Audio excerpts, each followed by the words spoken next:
আসসালামু আলাইকুম বন্ধুরা, আশা করি সুস্থ আছেন। বন্ধুরা, দক্ষিণ এশিয়ার বাতাসে এখন আবারও বারুদের গন্ধ ছড়িয়ে পড়েছে। পাকিস্তান ও আফগানিস্তানের সীমান্ত যেন পরিণত হয়েছে নতুন সংঘর্ষের কেন্দ্র। দুই দেশের সীমান্তে প্রতিদিন গুলি বিনিময়, ড্রোন হামলা আর রাজনৈতিক বিবৃতির আগুনে দাহ করছে পুরো অঞ্চল। যুক্তরাষ্ট্রের সঙ্গে পাকিস্তানের সম্পর্ক কিছুটা উষ্ণতা পেলেও অন্যদিকে আফগানিস্তানের সঙ্গে এই সম্পর্ক পুরোপুরি তলানিতে নেমে গিয়েছে। পাকিস্তান সরকার বলছে তারা সন্ত্রাস দমন করছে, কিন্তু আফগান সরকার বলছে পাকিস্তান আসলে তাদের সার্বভৌমত্ব লঙ্ঘন করছে। আর এই পুরো দৃশ্যপটের পেছনে ছায়ার মতো জড়িয়ে আছে যুক্তরাষ্ট্র ও চীনের ভূ রাজনৈতিক প্রতিযোগিতা। বন্ধুরা, আমরা জানি যুক্তরাষ্ট্রের সঙ্গে পাকিস্তানের সম্পর্ক বহুদিন ধরে বিশ্বাসহীন বন্ধুত্ব নামে পরিচিত। 9/11-এর পর থেকে পাকিস্তানকে ওয়াশিংটনের প্রধান সহযোগী হিসেবে ব্যবস্থা করা হলেও সাম্প্রতিক বছরগুলোতে সেই সম্পর্ক বাতিল ছিল। তবে এখন দেখা যাচ্ছে যুক্তরাষ্ট্রের কিছুটা নমনীয় হয়েছে।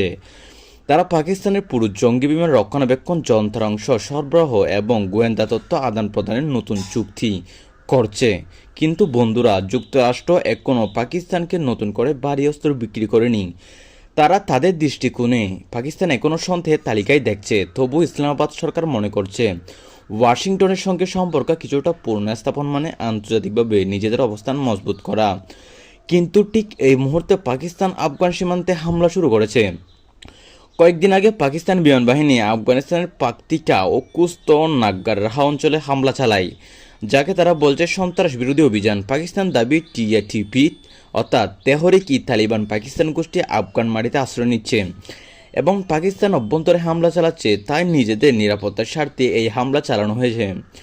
কিন্তু আফগান সরকার বিশেষ তালিকায় নেতৃত্বে এটিকে সরাসরি আগ্রাসন বলে উল্লেখ করেছেন। তারা বলছেন পাকিস্তান সীমান্ত লঙ্ঘন করে তারা নিরীহ মানুষের উপর আক্রমণ চালিয়েছে এবং এটি একেবারে অগ্রহণযোগ্য।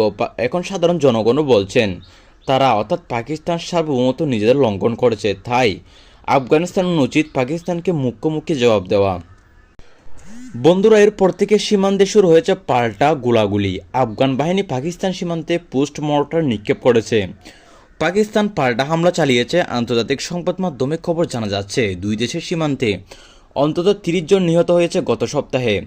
আফগানিস্তান অভিযোগ তুলছে পাকিস্তান ড্রোন হামলায় নারী ও শিশু নিহত হয়েছে। পাকিস্তানি ড্রোন হামলায় নারী ও শিশু নিহত হয়েছে। পাকিস্তান বলছে তারা শুধু সন্ত্রাসীকে লক্ষ্য করে এবং টার্গেট করে আক্রমণ করেছে, কিন্তু মাটিতে বোমা পড়লে তো মানুষই মরছে। এই কথাটি এখন বিশ্ববাসীকে ভাবাচ্ছে। এই উত্তেজনার মধ্যে আরেকটি বড় শক্তি নিঃশব্দে ভূমিকা নিচ্ছে চীন। বন্ধুরা, চীন এখন আফগানিস্তানের নতুন বিনিয়োগকারী হিসেবে আবির্ভূত হয়েছে। সম্প্রতি কাবুলের এক ত্রিপাক্ষিক বৈঠকে বসে চীন, পাকিস্তান, আফগানিস্তান। বৈঠকের মূল আলোচ্য বিষয় ছিল সিপিইসি করিডর আফগানিস্তান পর্যন্ত সম্প্রসারণ। অর্থাৎ চীন চায় পাকিস্তানের মধ্যে তাদের বিশাল অবকাঠামো প্রকল্প বেল্ট অ্যান্ড রুট ইনিশিয়েটিভকে আফগানিস্তান পর্যন্ত পৌঁছে দেওয়া। এই প্রকল্প বাস্তবায়িত হলে আফগানিস্তান চীনের অর্থনৈতিক প্রভাবের আওতায় আরও গভীরভাবে ঢুকে যাবে। অনেকে আন্তর্জাতিক বিশ্লেষক বলছেন এই পরিকল্পনার আড়ালে চীন আফগানিস্তানকে পরোক্ষভাবে পাকিস্তানের বিরুদ্ধে শক্ত অবস্থান নিতে উৎসাহ দিচ্ছে, যাতে যুক্তরাষ্ট্র ও ভারতের প্রভাব দুর্বল হয়ে এই অঞ্চলে।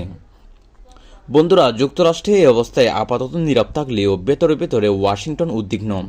তাদের আশঙ্কা চীন যদি কাবুলকে পুরোপুরি নিজের প্রভাব বলয়ে টেনে নেয়, তাহলে তাদের মধ্যে এশিয়ার শক্তি ভারসাম্য পুরোপুরি বদলে যাবে।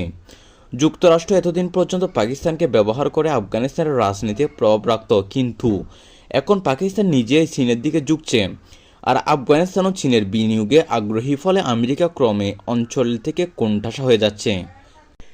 এইদিকে পাকিস্তানের ভিতরে চলছে তীব্র অর্থনৈতিক সংকট। বন্ধুরা, দেশটির বৈদেশিক মুদ্রা রিজার্ভ কয়েক সপ্তাহের আমদানি ব্যয় সমান। মুদ্রাস্ফীতি 30% ছাড়িয়েছে, বেকারত্ব বাড়ছে আর রাজনৈতিক অস্থিরতা দেশ ক্লান্ত। এমন সময় সীমান্ত যুদ্ধের আগুন ইসলামাবাদের জন্য আরও বড় বোঝা হয়ে দাঁড়াচ্ছে। তবে অনেক বিশ্লেষক বলছেন পাকিস্তান সরকারের এই সীমান্ত হামলা আসলে অভ্যন্তরীণ জনমত ঘোরানোর কৌশল।